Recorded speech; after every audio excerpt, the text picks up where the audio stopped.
March 14, Bloody Moon, sa umaga ay gawin niyo po ito kapag po ikaw ay maliligo.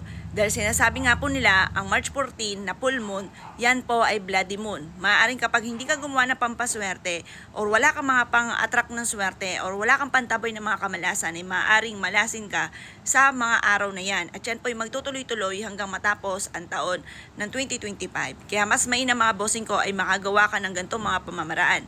Sa umaga naman po ng March 14 na Bloody Moon, ang ipampapaligo ninyo ay kumuha ka ng kaparanggot na asin at ilagay ito sa timbang tubig. Ang asin ay cleansing po yan. Nagki-cleansing po yan ng katawan, ng kapaligiran, ng tahanan, ng tindahan. Lahat po yan, mainam po ang asin kasi mga bossing ko, yan po ay nag-aalis ng malas. Na maaaring ikaw ay malasin sa March 14 na Bloody Moon. Kaya mas mainam mga bossing ko ay kayo po ay meron pong pantaboy ng malas para hindi ka kapitan ng malas.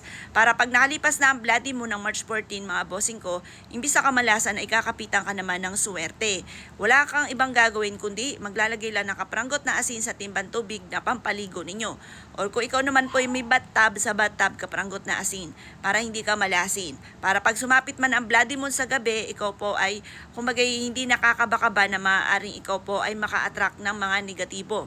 Subukan nyo po yung gawin sa March 14 ng umaga. Yan po ang ipampapaligo ninyo at habang ikaw po ay nagpapaligot, nagbubuhos po ng tubig na may asin, ikaw po ay paulit-ulit na nagwi-wish na tinataboy nyo na lahat ng kamalasan mo at huwag na muling babalik pa or kaya hindi ka mamalasin ngayon pong Bloody Moon.